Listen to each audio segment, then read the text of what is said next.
GTA Liberty City Stories and Vice City Stories are the most underrated GTA titles of all time, so here's completely useless shit about the both of them. Victor Vance almost looked completely different in Vice City Stories.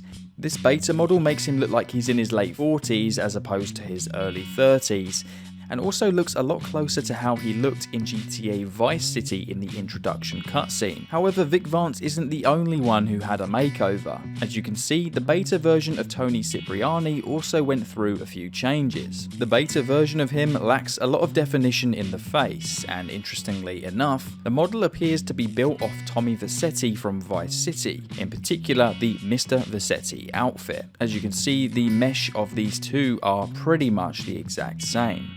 Many people didn't realise you can actually get inside of the passenger planes at the airport. However, not everything is as it seems. By using a helicopter to land on top of the plane, you can then jump down to the aircraft's wing, head towards the body. From here, you'll actually teleport inside of the aircraft, and you can even sit inside of it while it takes off and flies around the map. The only issue is it flies around a predetermined designated flight path, and there's absolutely nothing you can do in terms of controlling it or actually flying the thing. There's a very small helicopter in Vice City Stories called the Little Willie. Its name is a reference to the famous gyrocopter Little Nelly, used by Sean Connery in the 007 film You Only Live Twice. It has mounted machine guns on it, and they actually use the same sound effects as the Uzi. But while helicopters are quite easy to obtain in Vice City Stories, obtaining them in Liberty City Stories is a completely different story. The Hunter attack helicopter is actually in the game files, but it's never actually used. A fully damage-proof Hunter can be spawned during the mission Carmageddon. By getting on top of the biggest pyramid opposite the police station in Torrington, you can press left, up, select, and X simultaneously. If done correctly, a sound will be heard and the Hunter will be accessible on the helipad on top of the Big Shot Casino. How somebody even found this in the first place, I have absolutely no idea. Generally though, in Liberty City Stories, helicopters are not obtainable. Other helicopters like this Vice City News helicopter, obviously not only is it in the wrong game, considering this is Liberty City, but it has no acceleration and you can't fly it, because it never really went further than the concept stage. Another really interesting vehicle is that you can actually find the Dodo in the game files as well, and it can be spawned in with third-party trainers. However, just spawning in without any further mods will completely crash the game. It's a shame that things like this only exist deep in the game files and were never actually included in the final product. All they had to really do was just place the plane somewhere on the map and finish the code, and we would have been able to fly this thing. Now, while digging around in the game files, people also found an early Mission Complete theme tune, which is present on the disc version. It's actually a clip from the intro cutscene of the game, and all the sound effects from the cutscenes are still there as well, hinting that this may have just been a placeholder early in development.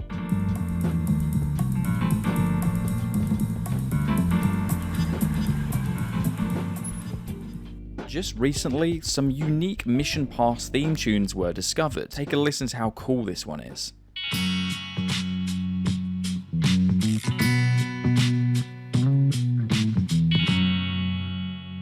That's right, the music at the start of the entire video was this all along. I don't know why, but something about that has like a bully kind of theme to it.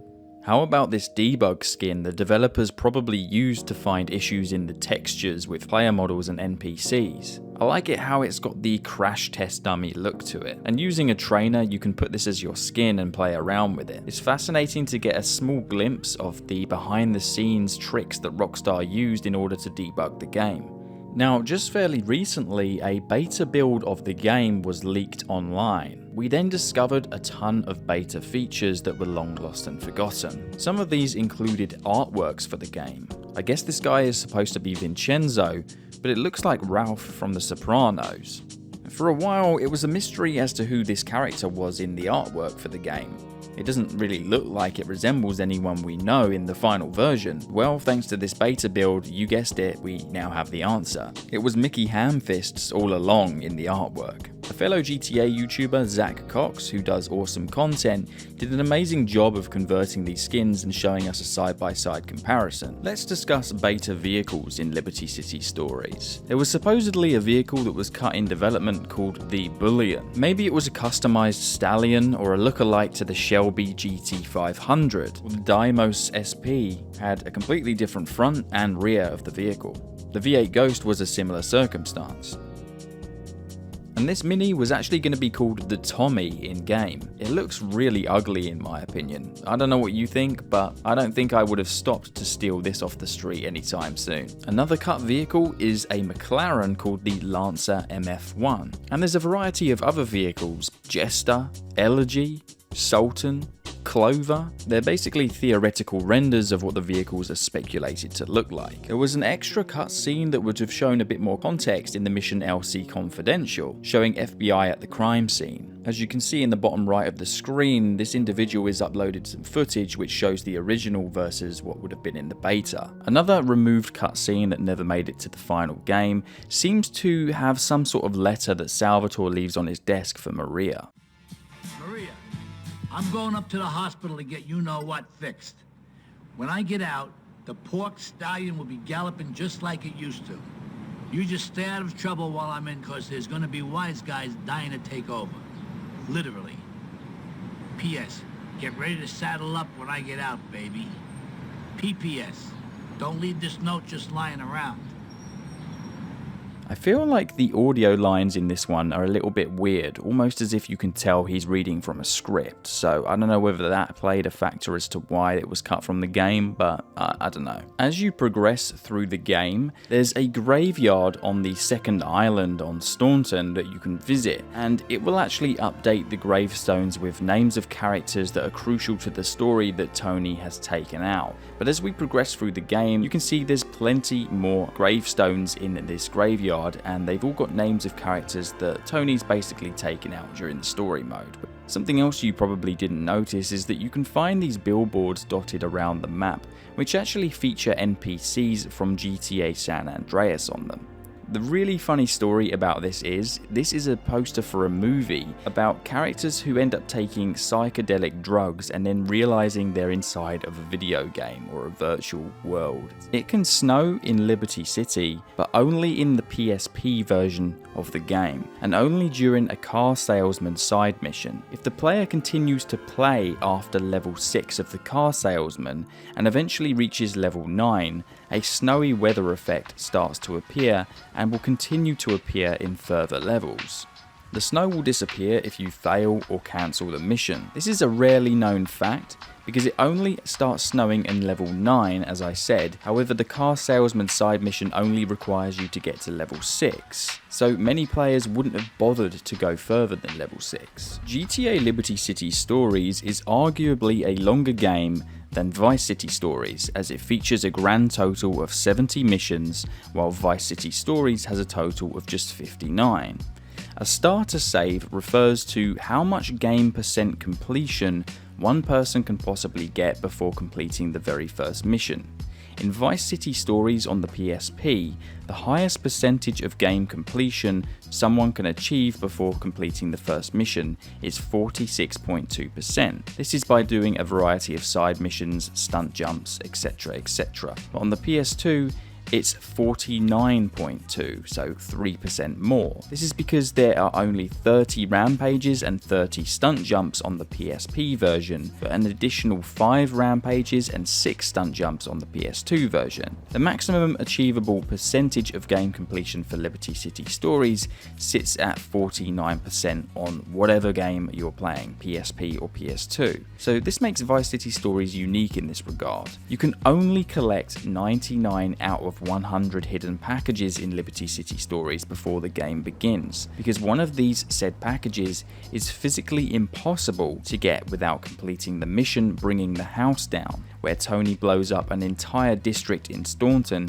thus revealing the hidden final package. Before the building gets destroyed, it's basically clipped inside of the building, out of bounds, and it becomes available once the building's destroyed. Now, as we know, there are no motorcycles in GTA 3, but in GTA Liberty City Stories, which takes place before GTA 3, there are. Now, Rockstar was obviously well aware of this glaring issue and decided to write a lore story about this mystery. In the game's manual, there's a Liberty Tree article about a protest group called ARSE. American Road Safety for Everybody. The article states how ARSE is calling to ban motorcycles due to them being dangerous to everybody in the city. The group is also funded by the Maibatsu Corporation and explains why there's no motorbikes in GTA 3. Vice City Stories was the first GTA game to officially include a famous person who played as themselves. Phil Collins is arguably the greatest GTO cameo of all time, given that the player may also watch a full live performance of In the Air Tonight as well. But if you fail the mission, the player won't actually see Phil Collins die, but you'll hear him yelling and get this funny failed screen which says Phil definitely felt it coming in the air tonight.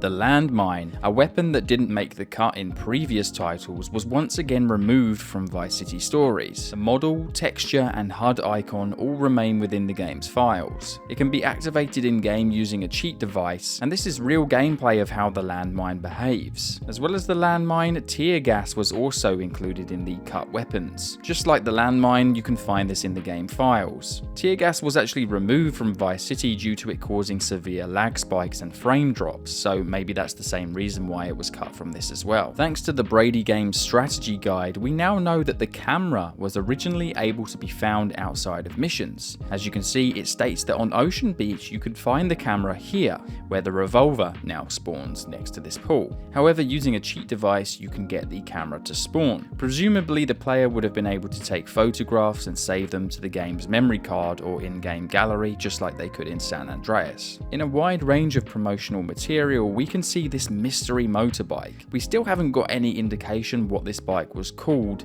as it never made it to the final game or any of the beta versions that have since been leaked. There's a few angles where we get to see some of its unique characteristics, like its front headlight, body shape, but besides that, there's really nothing to go on, and this bike has never been reintroduced to the series as far as we know it, so we have no idea what it's called. As well as this, thanks to these pre-release screenshots, we now know that the NP5 was meant to make a return and actually look like an NP5 rather than the NP5K, which personally I think this variant looks much better. It's a shame that Rockstar never added it. Thanks to IGN, in this screenshot it looks like Vic had the ability to originally either get tattoos or he always had a tattoo on his arm. In Ammunition you can find this extremely unusual looking weapon that looks kind of like the laser minigun from GTA Online. Is this the concept for where this weapon began all this time ago, or is it just a glitched minigun?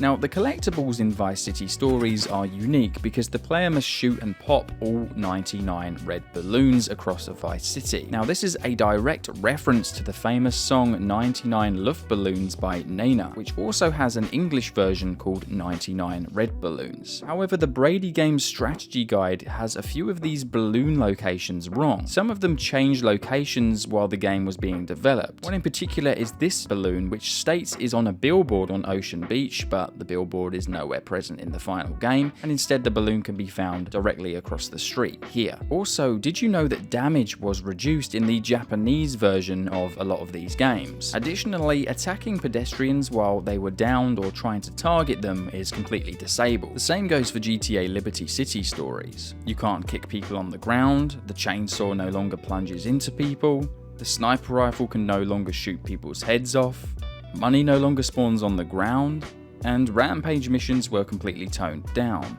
There's a ton more censorship things that came in various editions of the game, but those are the most notable ones that I found most interesting. In the mission The Audition, the Vance brothers try to escape the police by using a ramp to jump onto the building over the impound, but while in the air, they pass by a full moon billboard in slow motion, referencing a famous scene in the 1982 movie E.T. the Extraterrestrial.